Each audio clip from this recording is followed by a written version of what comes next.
जनपद बलरामपुर और जनपद गोंडा की इस पावन धरा को कोटि कोटि नमन करते हुए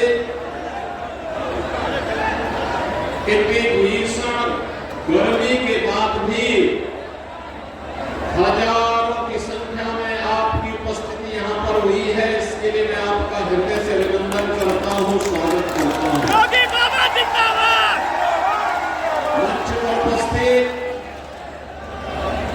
गोंडा के लोकप्रिय सांसद और भारतीय जनता पार्टी अपना दल, निषाद पार्टी, सुहेलदेव राजभर पार्टी, राष्ट्रीय लोक दल के संयुक्त प्रत्याशी कुंवर कीर्तिवर्धन सिंह जी, भारतीय जनता पार्टी के गोंडा के अध्यक्ष श्री अमर किशोर कश्यप जी, लोकप्रिय विधायक उपरोला श्री राम प्रताप वर्मा जी, हमारे वरिष्ठ विधायक और पूर्व मंत्री श्री रमापति शास्त्री जी,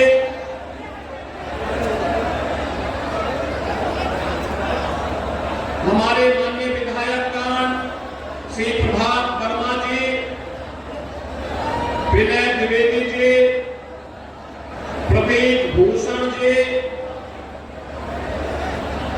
विजय बहादुर पाठक जी, जिला पंचायत अध्यक्ष बलरामपुर सुश्री आरती तिवारी जी, राहुल राज स्तौगी जी और भारी संख्या में गोंडा लोकसभा क्षेत्र से जुड़े हुए इस उपरोला विधानसभा क्षेत्र के सभी मेरे उपस्थित मतदाता बहनों और भाइयों, मैं सबसे पहले आप सभी का अभिनंदन करता हूं और आप सबको मैं बधाई देता हूं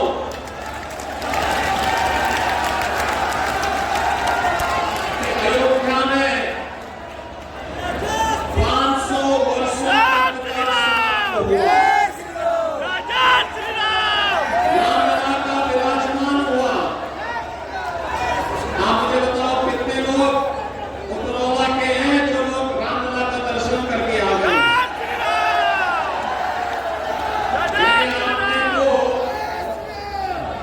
आपने तो सरयू में जाके इस पार और उस पार का यानी पड़ोस होने का सबसे ज्यादा उठाया है। लेकिन कहना भाइयों, रामलला का मंदिर बनना चाहिए, इसकी रणनीति अगर कहीं बनी थी इसी बलरामपुर जनपद में 1949 में बनी थी। इसी बलरामपुर जनपद में बनी थी और इसीलिए रामलला पर आपका तो पहला ही अधिकार होना ही चाहिए।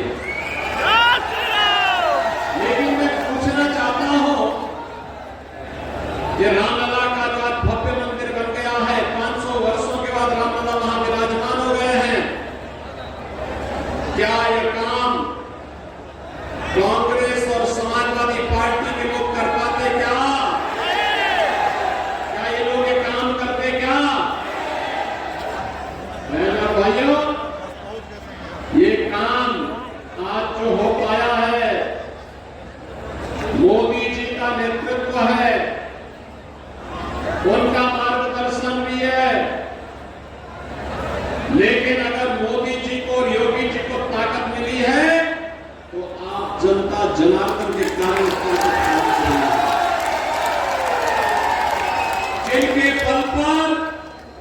जिनके बल पर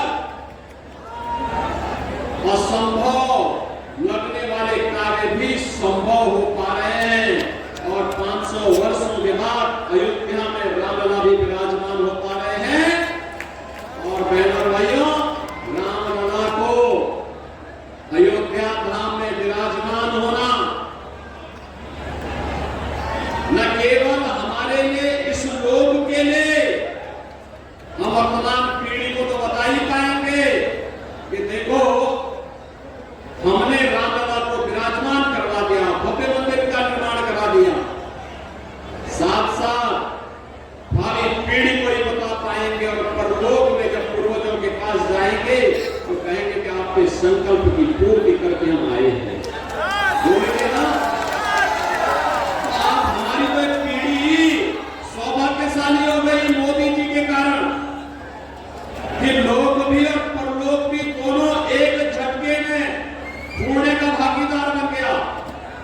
बहनों और भाइयों, लोक को सुधारने वाली सरकार लोकतंत्र में आपको ताकत देती है, इसीलिए आपको जनता को जनार्दन लोकतंत्र में कहा गया है। और इसीलिए आज हम आपके बीच आए। 2024 का ये जो चुनाव चल रहा है, 2024 का ये चुनाव पूरे देश के अंदर अब तक 4 चरणों का चुनाव संपन्न हो चुका है। बहनों और भाइयों, 4 चरण के इन चुनाव में, जो चुनाव 4 चरणों में संपन्न हो चुका है, पूरे देश के अंदर अब तक 285 लोकसभा सीटों पर चुनाव हुए हैं और पूरे देश के अंदर एक स्वर गूंज रहा है। पूरे देश के अंदर मुझे 9 राज्यों में जाने का अवसर प्राप्त हुआ और बहनों और भाइयों, कहने में कोई संकोच नहीं, चारों ओर एक ही आवाज है, एक ही नारा है और वह है कि फिर एक बार, फिर एक बार, फिर एक बार और अब की बार, अब की बार, अब की बार 400 पार। जब 400 पार की बात करते हैं, लोग कहते हैं कैसे होगा, तो भारत की जनता कहती है जो राम को लाए हैं,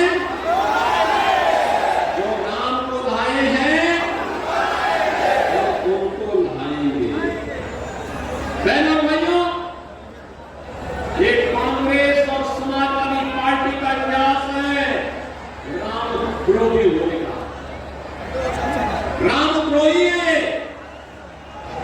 और इसलिए चुनाव को मैं आपको साफ साफ बताऊं कि चुनाव तो राम भक्तों और रामद्रोहियों के बीच में हो गया है। सीधे सीधे रामद्रोही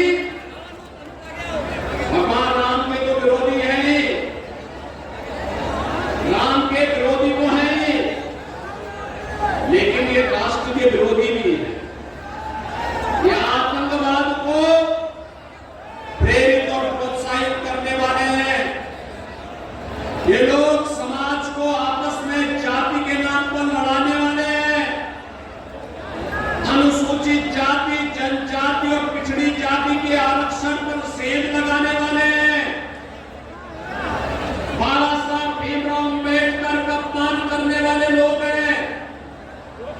और बहनों और भाइयों, तुष्टीकरण की नीति पर चल करके भारत के अंदर इनके द्वारा खेल खेला जा रहा है। यह भारत को अस्थिरता और अराजकता की ओर धकेल देगा। बहनों और भाइयों, ये वही लोग हैं जिन्होंने भारत के सामने, भारत के नागरिकों के सामने, भारत के युवाओं के सामने पहचान का संकट खड़ा किया था।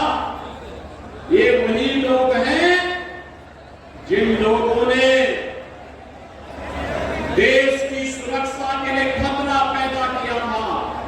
ये वही लोग हैं जिनके कारण आतंकवाद और नक्सलवाद तेजी के साथ देश के अंदर फैला था।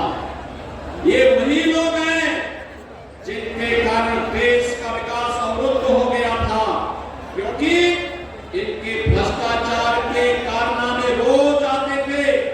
सुबह उठते ही पहला समाचार नया भ्रष्टाचार का देखने को मिलता था और सायंकाल होते होते कई आतंकी वारदात की खबर आती थी। ये नित्य की खबर थी कांग्रेस सरकार के समय में।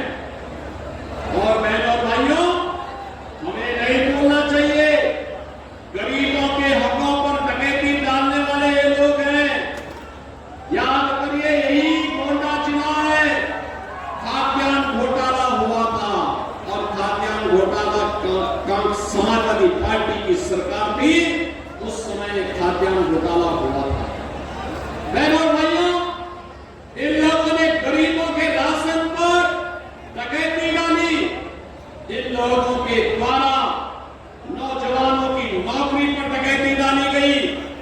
इनके कारण बेटी और व्यापारी की सुरक्षा खतरे में पड़ी थी। इनके कारण देश के अंदर ये लोग भारत के विकास को बाधित करने वाले लोग हैं। बहनों और भाइयों, दूसरी तरफ मोदी जी के नेतृत्व में राम भक्तों की टीम खड़ी है। राम भक्त के लिए देश ही शुरू करी है। राम भक्त के लिए जनता जनार्दन की सेवा ही महत्वपूर्ण है। राम भक्तों के लिए आत्मनिर्भर और विकसित भारत बनाना महत्वपूर्ण है। और इसलिए राम भक्तों ने एक झटके में देश के अंदर आतंकवाद की समस्या का भी समाधान किया, नक्सलवाद की समस्या का भी समाधान किया और दुनिया के अंदर भारत का सम्मान भी बढ़ाया है।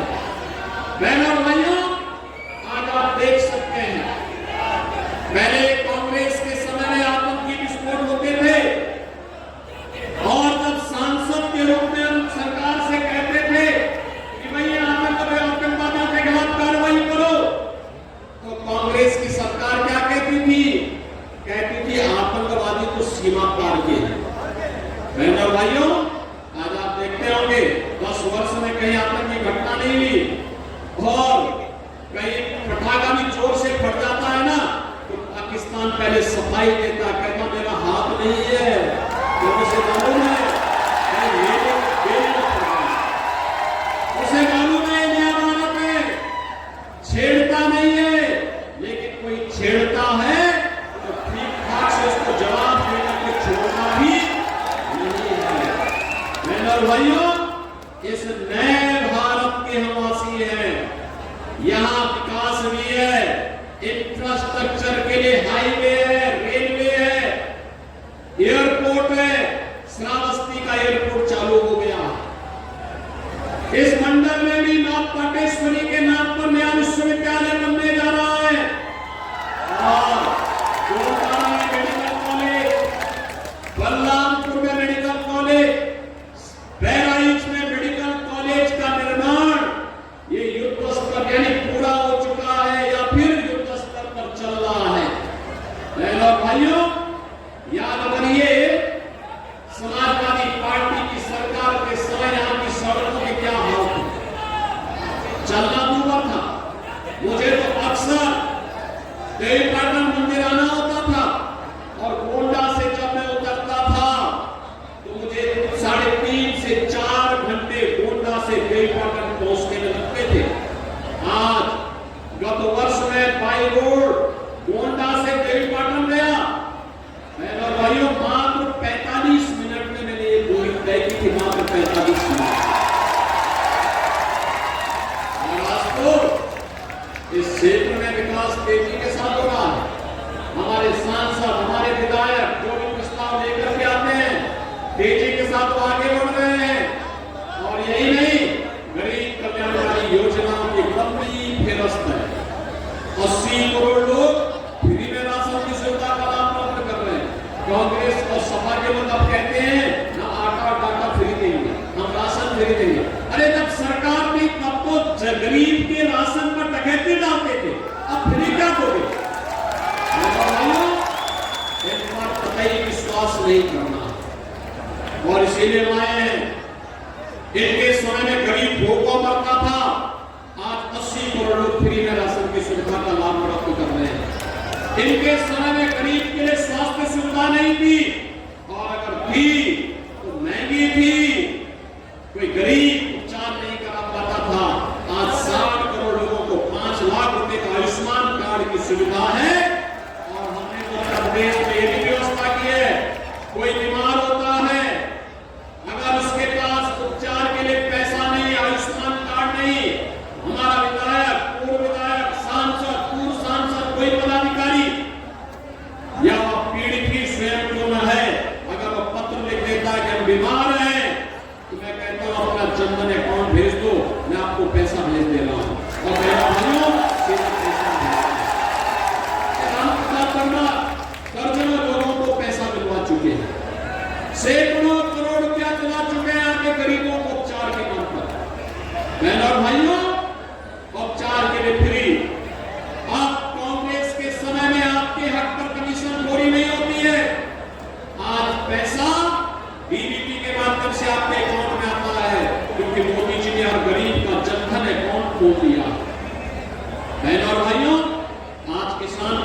सम्मान निधि की प्राप्त हो रही है।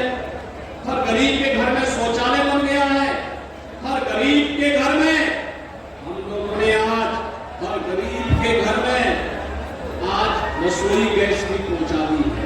और हमने तो यूपी में ये भी व्यवस्था की है मेरे भाइयों, ये भी व्यवस्था की है कि होली और दीपावली में इन परिवारों को फ्री में एक सिलेंडर, भरा हुआ सिलेंडर उपलब्ध करवाने का काम लगातार बनाया जा रहा है। मेरे भाइयों, इसके साथ साथ हमने एक और व्यवस्था की है और मोदी जी ने कहा है कि 70 वर्ष के ऊपर के हर बुजुर्ग को हर वर्ष 5 लाख रुपए के उपचार की खर्च उपलब्ध करवाने का काम हमारी सरकार करेगी। 4 करोड़ गरीबों के पिछले 10 वर्ष में मकान बने हैं देश में और बाकी जितने भी बचे होंगे इनके मकान अगले 5 वर्ष के अंदर बन करके तैयार हो जाएंगे। हमने तो करके दिखाया है, लेकिन मैं पूछना चाहता हूं कांग्रेस से और समाजवादी पार्टी से, जब इनकी सरकार थी तब इन्होंने क्या किया? अपने कारनामों के बारे में भी बोलो। क्या ये सच नहीं कि राम भक्तों पर इन्होंने गोलियां चलाई थी? क्या ये सच नहीं कि अयोध्या में हमारे प्रभु रामलला के मंदिर पर आतंकी हमला करने वाले, हमारी कचहरियों पर आतंकी हमला करने वाले, हमारे बजरंगबली मंदिर, संकट मोचन मंदिर काशी पर आतंकी हमला करने वाले आतंकवादियों के समाजवादी पार्टी ने मुकदमा वापस लेने का कुत्सित प्रयास किया था। मैं तो आपसे एक ही बात कहूंगा, जो देश की आवाज है उस आवाज के साथ हमें भी जुड़ना होगा। और जिन लोगों ने राम के साथ द्रोह किया, ये चुनाव है, अपने जोरदार वोट के साथ उनकी जमानत जब्त करा दो। जिन लोगों ने आपको पानी के लिए तरसाया था, उन लोगों की जमानत जब्त करा दो। जिन लोगों ने देश को आतंकवाद और नक्सलवाद की भट्टी में झोंका था, ये चुनाव है, उनकी जमानत जब्त करा दो। जिन लोगों ने जाति वैमनस्यता पैदा करके आपस में लड़ाने का काम किया था और आपके अधिकार को जबरन ये लोग बंदर मांड कर देना चाहते हैं, आपके आरक्षण में सेंध लगाना चाहते हैं, इन लोगों की जमानतें जब्त कर दो। और जिन लोगों ने आपके अधिकारों को, विकास के कार्यों से आपको वंचित रखा, गरीबों के हकों पर डकैती डाली, आपकी सुरक्षा में सेंध लगा करके यहाँ की योजनाओं को माफियाओं के हवाले करने का काम किया है, उन लोगों की जमानत कराओ, जमानत जब्त कराओ और देश की आवाज के साथ जुड़ो। देश की आवाज है जो राम को भाए हैं, राम को भाए हैं। क्या गोंडा लोकसभा सीट में भी ये होगा ना? होगा। तो देश की आवाज है कि फिर एक बार मोदी सरकार, तो मोदी सरकार के लिए गोंडा सीट भी हमें चाहिए। जिताएंगे, जिताएंगे। और जो पूरे देश की आवाज है कि अब की बार 400 पार में गोंडा की सीट भी है, कराएंगे, कराएंगे। और भाइयों, इसके लिए आपको कुछ मेहनत करनी पड़ेगी। इसके लिए आपको घर घर